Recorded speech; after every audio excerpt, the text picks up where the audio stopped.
What's up, everybody? Welcome to the Bruski Breakdown live on Wednesdays, the most highly produced show in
Let's figure it out.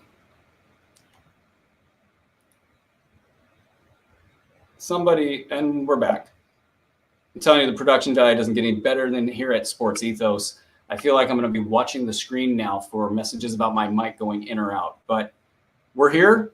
Let's do it. We're going to talk a little bit about the trade deadline. We'll spin around. I'm actually absent some questions from you guys. So this could be a big question show. If you guys got questions, just lay them out there. We might talk questions all day because, as I was saying, I don't know if it was coming through on the mic or not. There's a lot of rumor and innuendo and not a lot of substance right now. And I kind of feel like we've circled around a lot of the trade deadline scenarios already. So we'll go back and we'll touch base on some of them.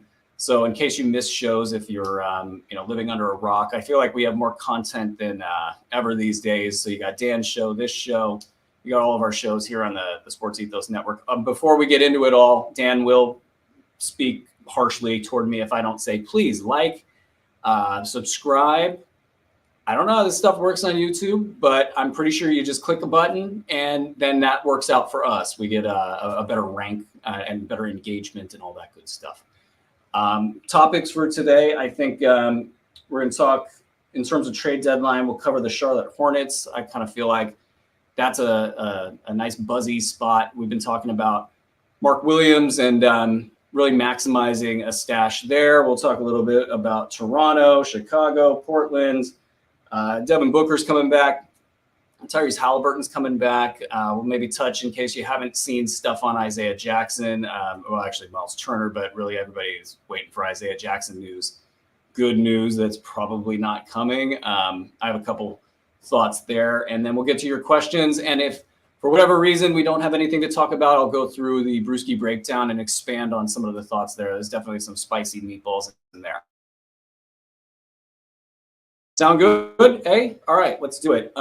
With the Charlotte Hornets, I do think you're going to see Mason Plumlee get moved. If he doesn't get moved, it's kind of, it's not smart management by the Hornets. He's on an expiring deal. He's playing really, really well, in relation to his baseline lately, and that is good for his trade value. What can they get for him? Are there any suitors out there? I think Mason Plumlee's value is probably overstated. Guy doesn't really defend at a high level, but he does stand there and be tall, and he can be physical in his own right, and he can run a dribble handoff offense. And if you're in Sacramento, I got to think those guys are looking at him, because that would essentially be a poor man's version of what Domantas Sabonis does and give you some continuity there. Now, whether they want to give up a big asset to get him, I don't think they do. So it'll be interesting to see what happens and what team can really benefit from grabbing somebody like that. What do they pay to get him? So with him gone, Nick Richards, Mark Williams, they obviously jump up the totem pole, and they're both worth a look as we go here. Williams more so than anybody, and I think he actually probably has standalone value at this point. I don't know that we're really breaking any news here by saying that he's a big-time stash or pickup. I think they turn the page and they go to some sort of combo of minutes, like 25-23, 26-22. Those guys play, and I'll be interested to see if Roberts gets the blocks and steals going, because that in the past has not been his strength, and he's shown a couple signs that he's actually going to do that for us. So I would be on deadline day, if he's available and you've got an extra space on your roster, I don't think he's going to go for anything more than like top 125 value. But hey, that plays in a ton of leagues, so that might work out for your team. Going down the list, Toronto is probably the next buzziest name of trade deadline teams because it does certainly feel like OG Anunoby is on his way out the door. Not sure what the severity of this wrist injury is. That's a nice little interesting wrinkle. Other teams probably find that to be pretty advantageous, actually, in terms of driving that price down. I don't know if it'll work or not. That team is desperately needed to find a pecking order that works for them, and getting rid of somebody is really the only answer to that because you have a lot of equally good players there from an offensive perspective. And Dan says here the mic is crackling again. So great job, everybody. I don't know what to say. Give me an update, Dan, if it's crackling, and we'll just kind of try to work through it. We've done all the system checks that we can over here, and not even sure what it is. If it gets so bad, we'll have to cancel the show, and we'll just redo another one at another time. So, Toronto, OG Anunoby. This would be really big for all of these guys. They're a team that's maxed out in terms of MPG. Your main guys are getting big minutes no matter what, regardless. It's just the touches and the scoring and the consistency, even their peace of mind as they go through their games every week. You see a lot of frustration on these guys' faces because they're just not getting the shots that they would like. So removing Anunoby, I think, would be great for everybody else there, and that's sort of obvious. The Chris Bouchers. Pardon me as I also battle a cold here. We're just sledding through the mud right now. Chris Boucher, Precious Achiuwa, these guys were on the radar. Precious more so because of the big numbers lately, and we've seen this out of him so many times. I don't know that it represents a shift in his baseline. It's a guy that really, really, he talked about a guy that wants Anunoby to go. He really sees himself as a strong offensive player, and that shows in his game, and that's actually why he gets pulled off the court quite often, just taking shots and heading to places with the ball that he shouldn't be. He has had success lately, and that's, again, the story with him. If he is actually cut loose in this scenario where Anunoby goes, and we don't know what's going to come back, but he would get a little bit more consistency. He would probably be a must roster, maybe even a must start player at the end of the deadline. But right now he's rocking and rolling, so he's not available in your league if I had to guess. Chris Boucher is probably available in your league. And Nick Nurse has sort of done a number on him. I think he's really lost a lot of the Chris Boucher-ness from his early years, which, Chris Boucher-ness was basically like take the craziest shot you've ever seen, turn around and do it again, fly around the court, get as many steals and blocks as possible, and really present this amazing stat set. And that's really changed once he got benched early last year, and then he sort of learned how to play ball the right way. This year he started off great, and then he got the Nick Nurse treatment, disappeared, and then he's back because there's guys injured and he's producing. And all together, if he can get 25 minutes per game, you're looking at about a top 100 guy right there. So Chris Boucher will be a sneaky underneath the radar pickup at the trade deadline. Might even be a sneaky pickup right now, depending on your roster and what plays in your league. All right. We might need a lozenge by the end of this thing. Chicago, I don't really know what Chicago's going to do. Dan told me to talk about them. I think that this is a team that's really facing their own reality. Zach LaVine, while he's going to produce from time to time, I think they all know, even Zach, that his knee is in deep trouble. And teams, agents, whoever's looking at them, they're probably saying, hey, these guys are going nowhere for the next 3 to 4 years. That's a bummer. But, as far as it relates to the trade deadline, do they get rid of assets? Do they add players? I would think they would love to get out from underneath some assets, but who and at what price to the other team, and how does that look? I could just see them standing pat, so I'm not so sure about Chicago. Portland, I think they're looking to add pieces to be competitive. I don't know what they're going to do there, though. Josh Hart's sort of been floating around the rumors. I think Josh Hart's a good player. I think sometimes people around, I know talking, in Sacramento, they kind of overvalued him just as a potential guy that lands in their lap. I think he's definitely the guy that they might look to move. Does this open up a lot for folks in Portland? I don't think so. Is there an obvious beneficiary that's just sort of jumping out? I mean, maybe Gary Payton. He can't stay healthy. So, that's to me more of a reality basketball situation. You got Dame, who looks pretty quick, and, he's in his prime. He's not going to be in his prime much longer. And he's got this 2-year window. Though I wouldn't limit it to that. I wouldn't limit Dame to, I could see him playing there the rest of his career. But what do they do to honor that? Who can they bring in to move the needle, make sure they get into the top 6 in the West? And it'll be tough for them to do that. I don't see much beneficiary action there. Minnesota, it's not really a trade deadline thing per se. I think that Dan said, talk about the Wolves, because I think we're all wondering what's going on with Karl-Anthony Towns. I did cover this last show. We've had a couple reports throughout the week that sort of smashed down some noise of possible setback, but it has just seemed from the beginning like this is a big time injury, not a season ender, at least not right off the bat, but it's definitely something that's stopping business in Minnesota. I thought it was interesting. One of the ways they referred to him, Chris Finch, that is, he said that he was one of their franchise players. And I thought that interesting shift in terminology. I don't know if it means anything. I don't know if it's different than what he's been saying over the course of the year and his local, reporter gaggles, talking about franchise players and whatnot. But Anthony Edwards is quite clearly the best player on that team, and he was the best player on that team last year.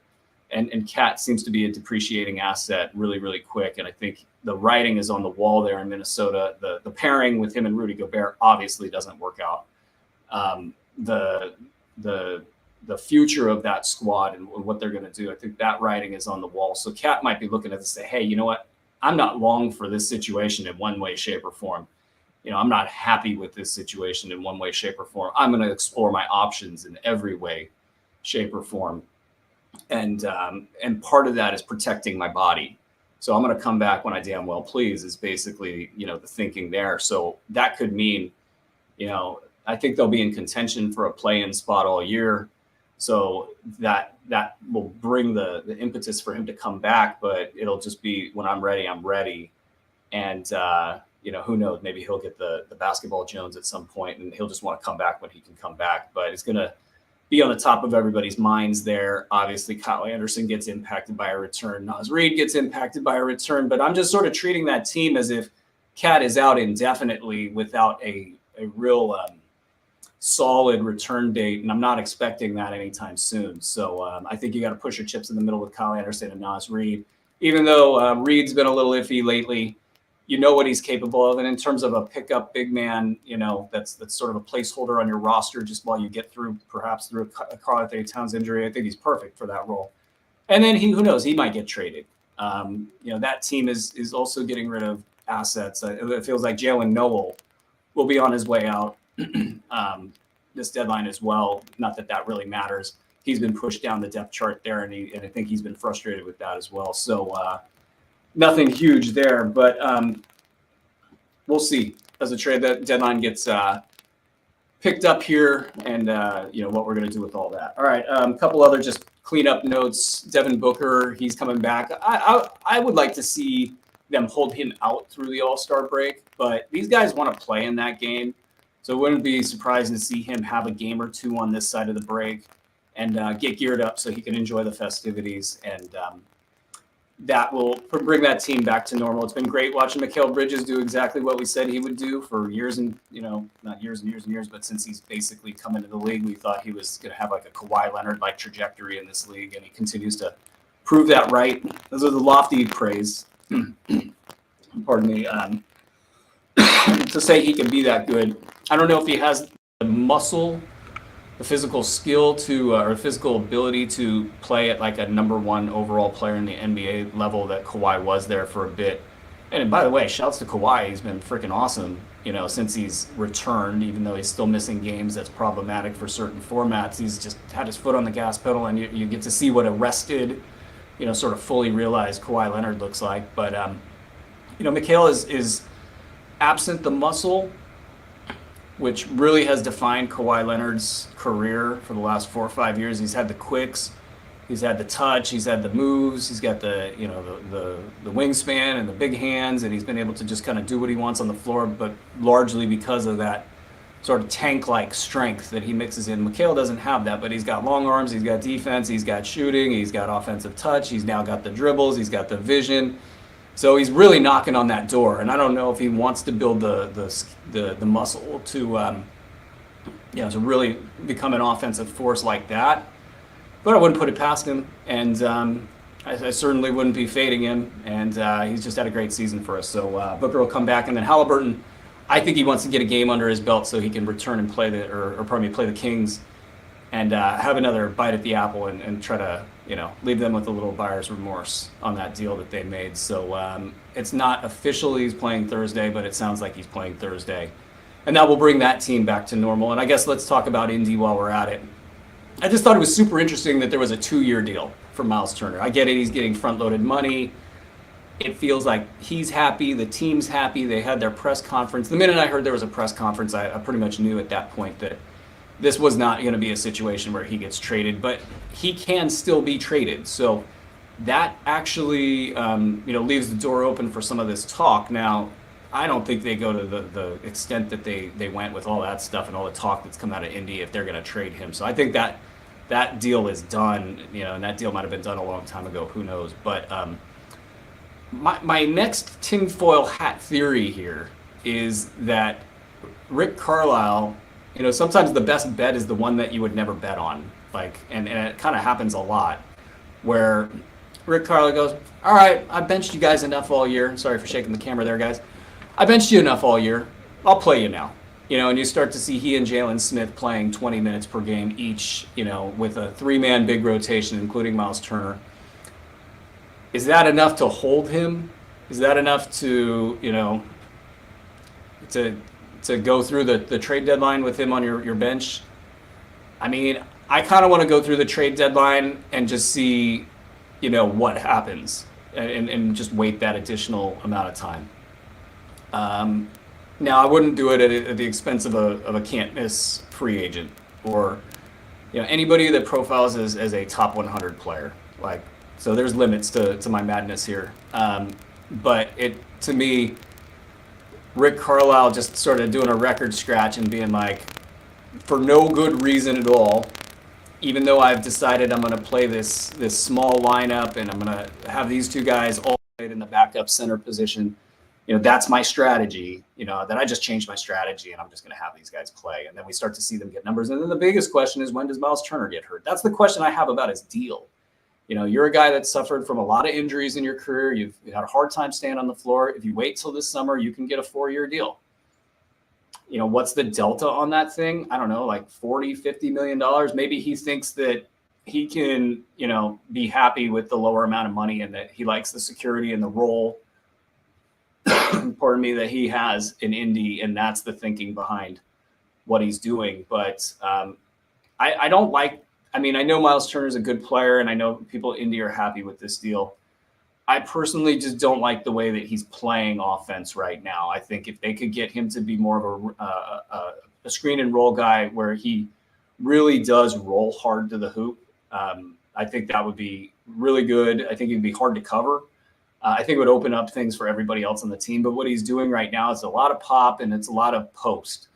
He's getting into that lane and he's calling for the ball, and you just watch that offense sort of, I don't want to say it's terrible all the time, but it slows things down and it clogs things up. And I've just, you just want to see something different there. So I don't know if that'll translate to lower numbers for everybody. Everybody's been doing pretty good, up until this point, the guys you're using.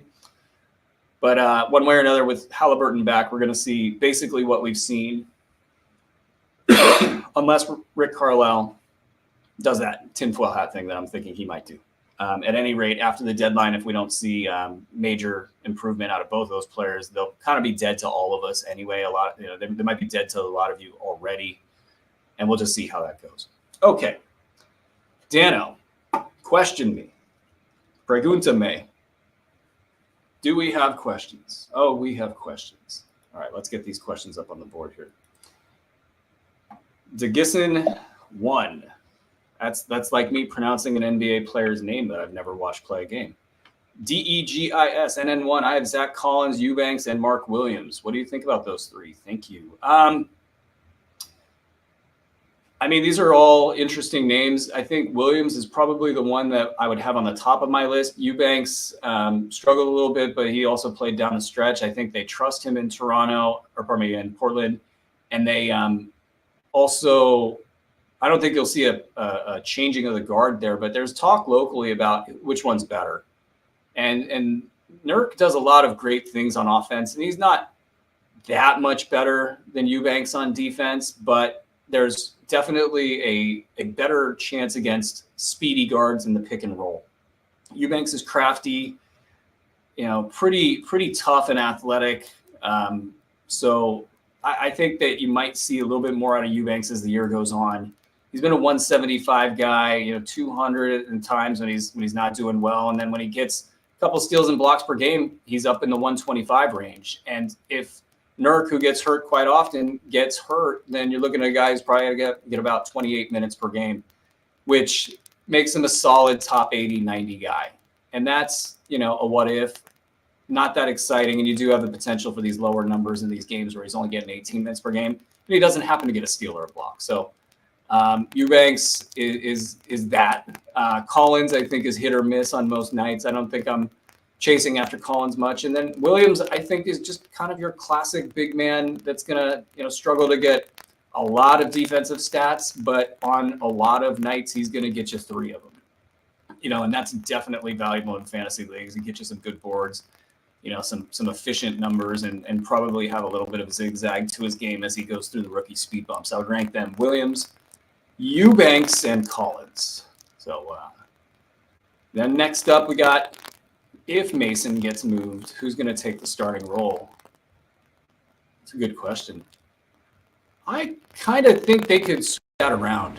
I think they might go matchups. I think they might use it as a carrot to get guys to play better on given nights. So if somebody's taking bad shots, if they're not there mentally, if they're missing their spots, their rotations, their responsibilities, then back to the bench with you, and we just switch you back and forth. But if I had to bet, I would say that they give it to Williams. I think there's something to be said for Williams being a defensive guy. You got a lot of offensive talent on that starting unit, so there will be. As we get that update from Dan on our sound, so I think we've got something figured out. I don't know if we're going to have a great broadcast here or anything. They won't be sending this broadcast to the YouTube Hall of Fame, that's for sure.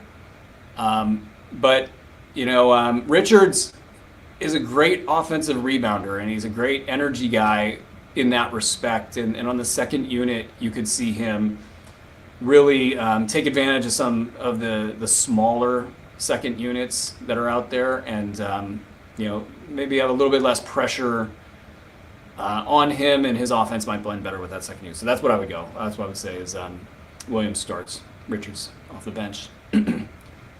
Neil Chabra, Dellin over his last 2 has concerned me, not because of his lack of steals.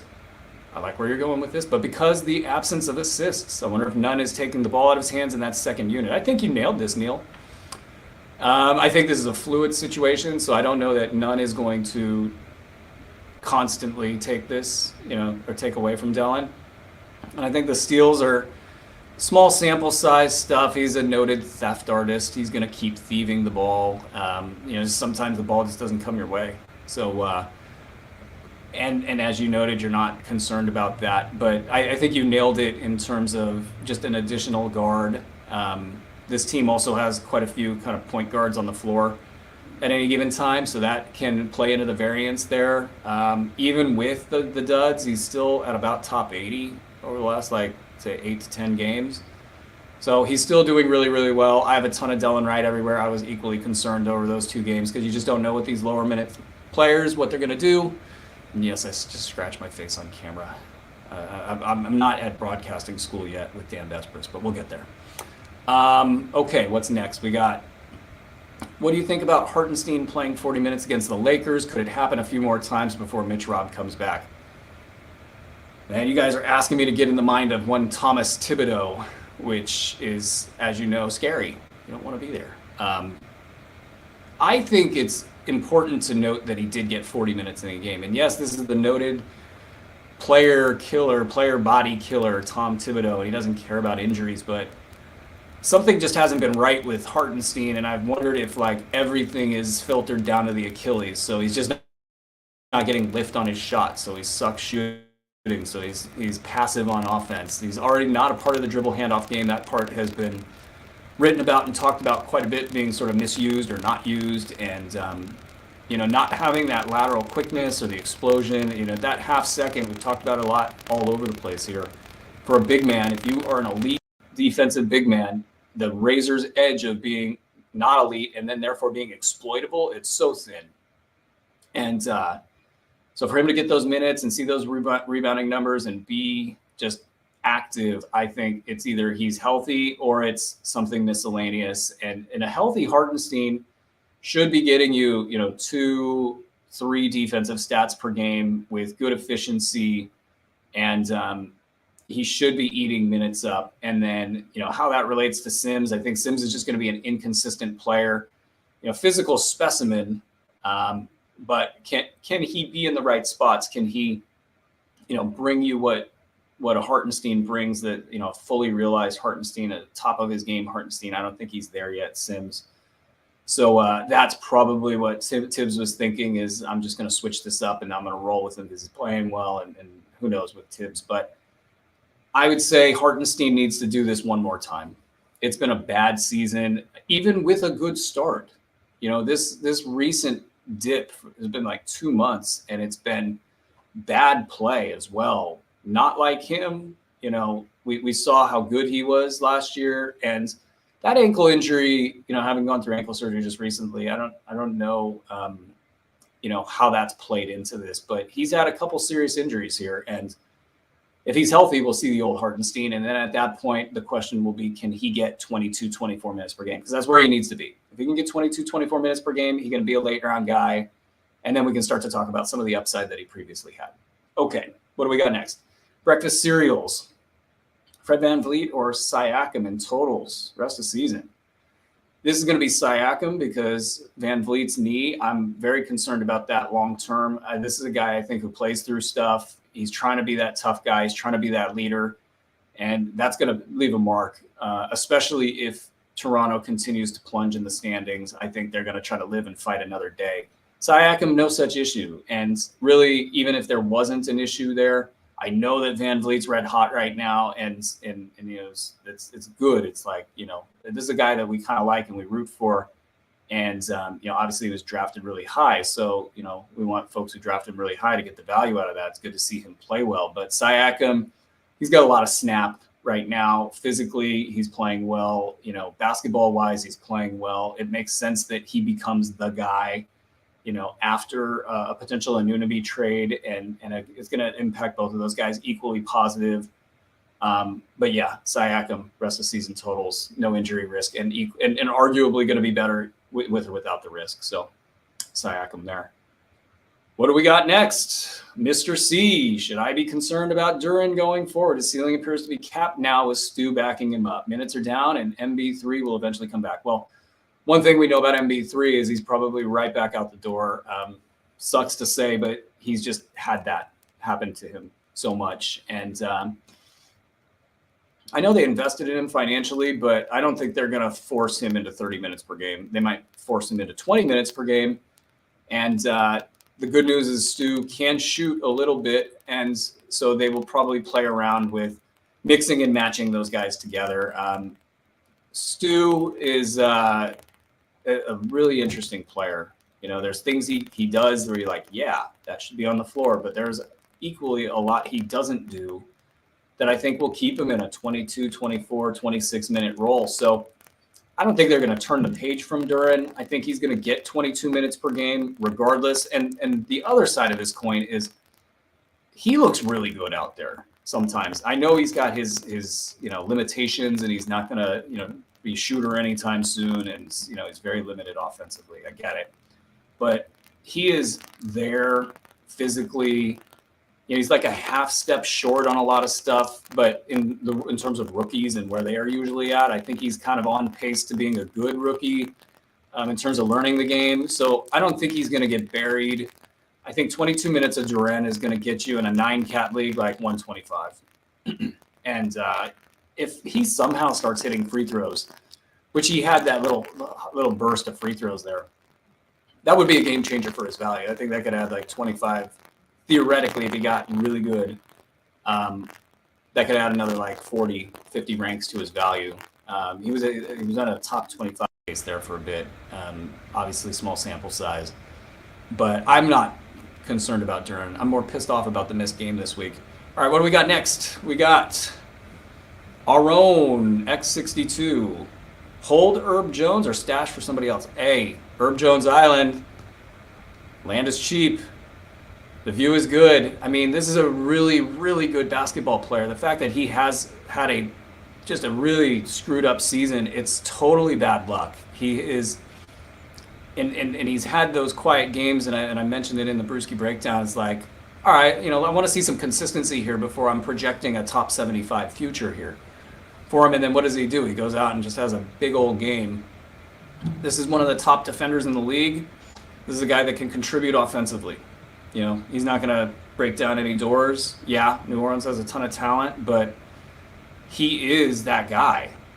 So you've seen it with Trey Murphy playing very well. Herb Jones just kind of comes and elbows him out of the way. So that's how good Herb Jones is. I'm sure there's going to be ups and downs. This is a money counting stat player. For those who don't know what that is, that's threes, steals, and blocks. They're money counting stats because they're so damn valuable. Because he gets those with regularity, that's just the bed. That's the floor. Everything else he's bringing to the table after that. The efficiency, the sometimes scoring, the sometimes 3-point explosions. Sometimes big steal games. This stuff just piles onto the values. So he can easily be a top 75 guy. I'm not ready to say that it's a guarantee or a lock that he's gonna be a top 75 guy, but 60-40 chance, 66-33 chance that he can be a top 75 in 9-cat leagues. Or stash for somebody. I wouldn't stash him for those guys. Oh, thank you for rewinding that. And there's an Eason mentioned in there, and I probably wouldn't get rid of him for Eason either. I like Eason a lot. I really do. I mean, he's ready for more. Will Houston give him more, and will it be consistent enough to outperform an Herb Jones? I don't think so. Joaquin, what up, man? I'm wondering on how you would value MPJ in Dynasty 8-cat Roto. Seems like his value is super low right now. Well, it's probably a buy moment for MPJ in Dynasty. I don't know how much margin you'll get there, because I think the name and people probably pretty attached to him given what he cost in the past. There's a question if he can be a top 75 guy in fantasy, just given the injuries and just given the kind of what we've seen so far. If he was going to be good, he probably would have been good already.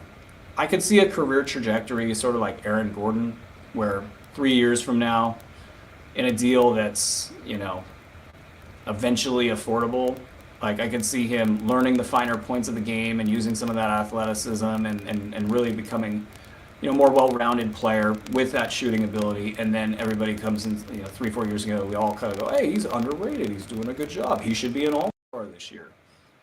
This next 3 years, these next 2 years, I think are going to be bad. And if you can't get good offense playing off of Nikola Jokic, I mean, there's an issue there. The numbers aren't like terrible. You can see the outlines of improvements that could come and sort of push him back to his old territory, but I don't think it's coming anytime soon. What do we got next? Asan, should I trade Mitch Robb for Horford? 9-cat heads ahead.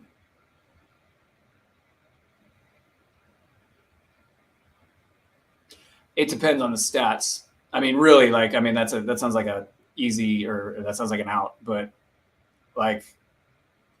figure out where your team needs it, because Horford's going to give you top 80 value with potential for more. I know both guys have potential for more. Mitch Robb, kind of the same deal. You just don't know. Is he going to get dinged up and they're going to put him on a 20-minute plan, or is he going to get 30? If he gets 30, he's going to be more of a top 50 guy. A lot depends on the efficiencies there. But, I mean, the argument for Mitch Robb is that there's a very good chance that the Knicks will be playing for stuff that matters, at the end of the year. And I don't have their playoff schedules in front of me, but they're going to play for stuff that matters. And then Boston's probably going to be resting up, including Al Horford. So look at those playoff schedules and look at those stats. I really do think it's a tiebreaker situation, and try to maximize your value where you need it. And then if it's all equal at the end, I would go Mitch Rob over Horford for the reasons that I just gave. What do we got? We got, are Jaden Ivey and Jabari Smith Jr. holds for the rest of the season? I think so. I mean, they got nothing to do but develop these guys. And Jabari Smith is at a rough start. You go try playing basketball on that team. That team is all messed up. Like, getting a rhythm on that team, figuring out the game, I mean, that's tough. And when your skills aren't just jumping off the page in terms of being super really good at one good, at a given thing, like a player like his teammate Shingun. I know I can't pronounce his name, and I'll never be able to pronounce his name, and it's actually Dirty Steve's fault. But like, that guy can just bowl through people. That's his skill. What does Jabari Smith do super, super well? Is it shooting? Right now he's passing up shots. Is it interior basketball? Not really. He's a defensive rookie. So, like, he's really struggling this year.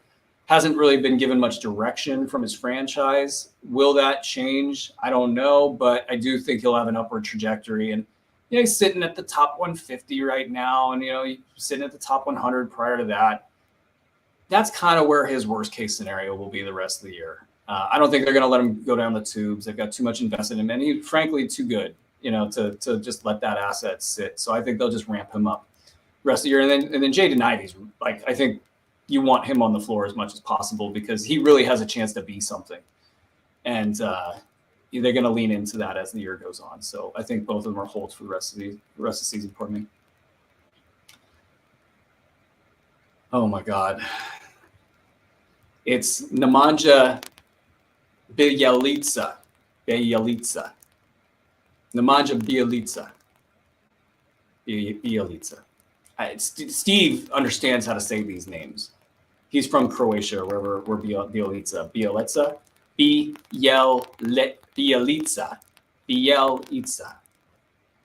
I have an excuse. They didn't get his name right once in Sacramento, it felt like. So I that's my excuse right there. Leor asks, how do you value Soch in the rest of the season? I mean, classic rookie, but man, this guy's going to be good. He just needs to steal the ball. That's really the one thing. If he was getting you 1.7 steals per game or something, you wouldn't care about the ups and downs of his offensive game. He can just get in there and kind of wreck shop a little bit during these garbage time games. Player with his explosion and length and sort of versatility, he can get in there and do some stuff. And so he had like 15 in the first quarter the other day, and like didn't score practically the rest of the night. So he's going to be up and down like that. Numbers wise, just pure value wise, he's not going to be good. Like, the only way you can do this is if the three, say, really good categories that he has, if that helps you get over the top. If you're punting those other categories, you got to really squint and look. I do think they'll go with him a lot down the stretch, but this is the Spurs in the tank race. They might also sit a healthy Sochin, for whatever reason. So I don't know that he'll cross the top 200, even if he plays well, and that's the stat set. Vivek, what can you get back for Cat right now? And thank you for the kind words there, Vivek. I mean, in a playoff format, you can get more. That's for sure. Maybe a third rounder in a playoff format. In a savvy format where games played matters. Maybe a fifth rounder, sixth rounder. I mean, there's a lot of name value there with Cat. A lot of ADP there with Cat. I would try to get a third rounder regardless, just see if it works, and just start working down from there. And maybe pick the person in your league most likely to make a deal, and work down from there as well. Also, think Cat is back at end of February. Hold him or shop him now. It's an interesting question there.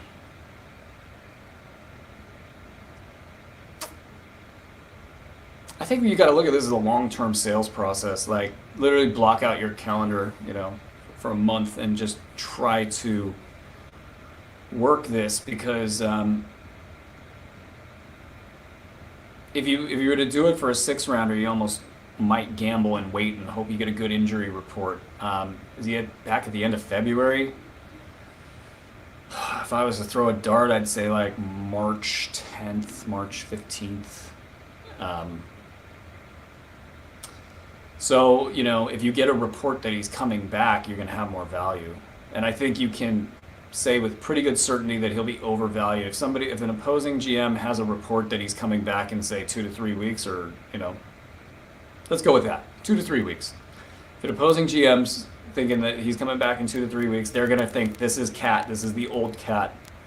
I'm getting a first-round player or second-round player back.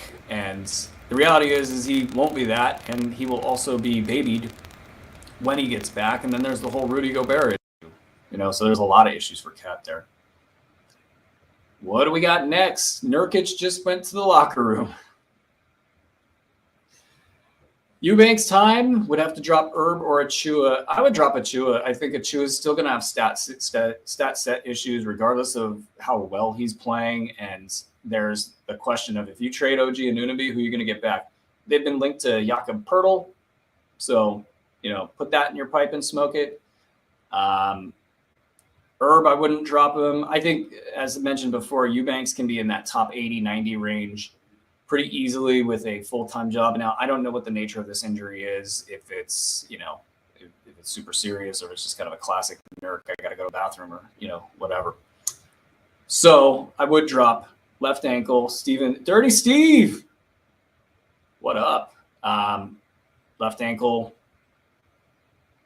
I mean, that could be 2 games. It could be 8 games. I don't know that it changes the trajectory, but what it does allow you to do is get in on Eubanks now, and theoretically he could return. I don't know if there's a report that he's out for the rest of the game. That would definitely signify that there's going to be games off.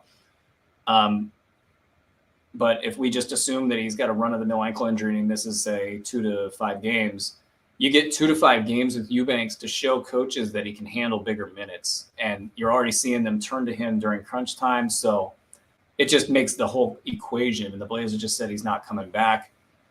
So I think Eubanks is a must-roster player following that decision. If your league is a standard roto or, head-to-head, maybe a little bit of downgrading here. But if a steal and a block and like 8 and 8 as like a baseline foundational stat set, if that works for you, then this is the low point for at least the next 2 to 3 weeks, and he's got so much.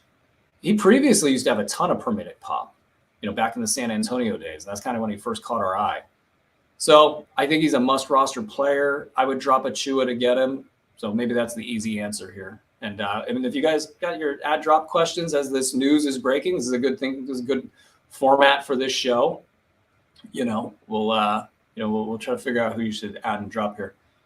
I too miss the orange treat and the sunshine from my backyard.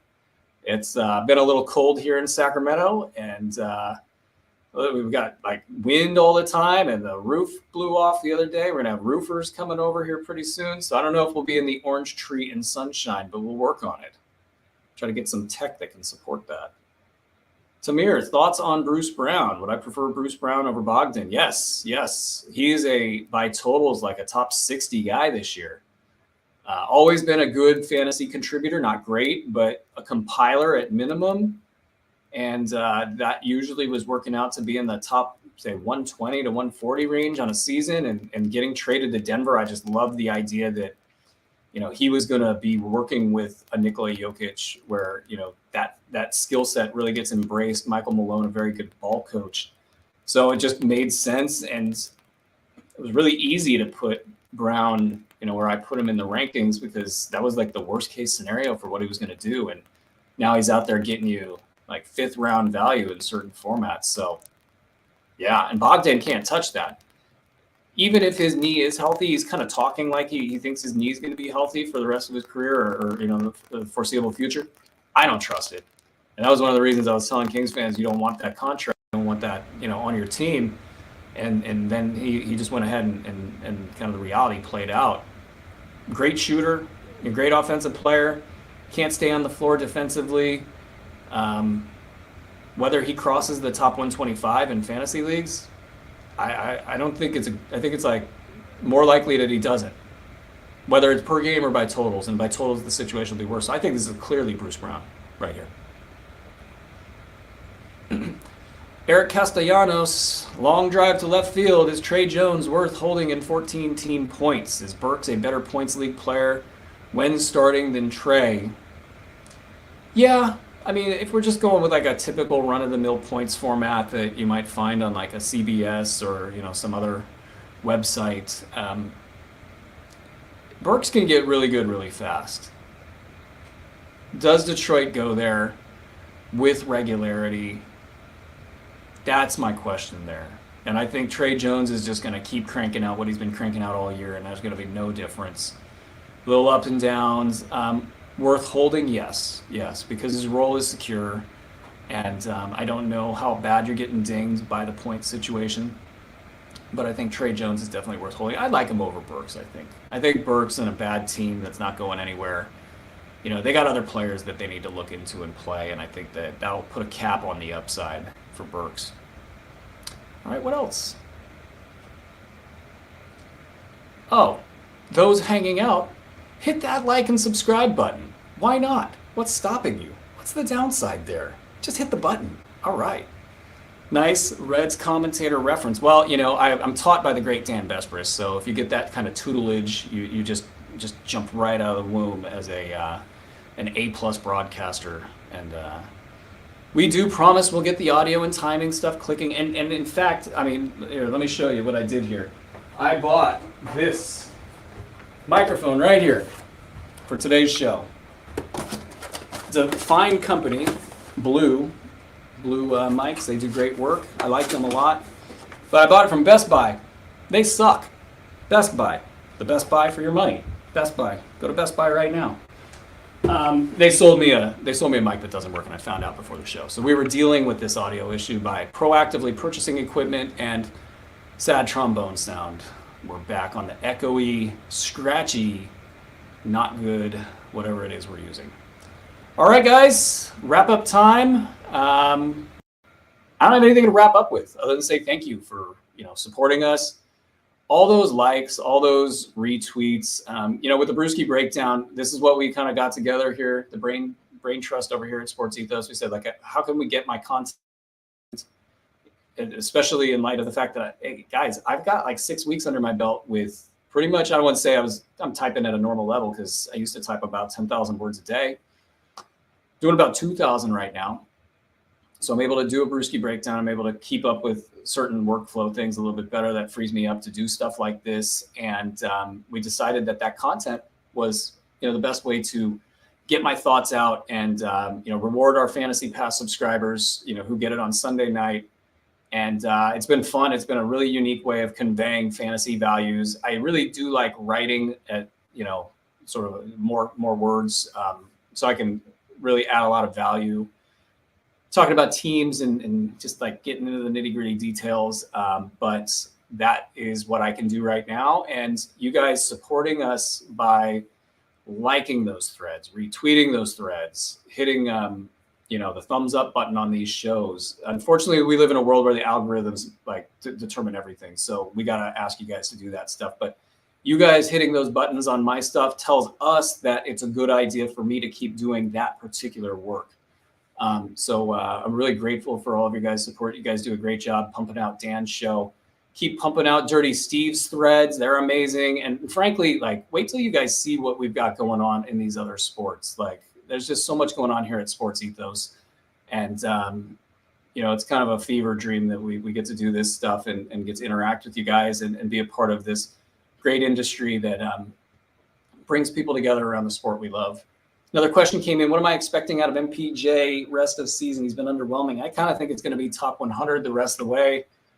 There's a possibility he gets hot and Jamal Murray and Nikola Jokic take a back seat. Keep in mind with Jokic, there's an MVP he doesn't care about, but I'm sure his teammates care, and I'm sure he's just going to keep doing what he's doing. And that guy does not like to take games off. So I think he'll be there, but Jamal Murray's a complete other story. I think it's a great time right now to shift some risk over to one of your league mates and get a high return on that while you can.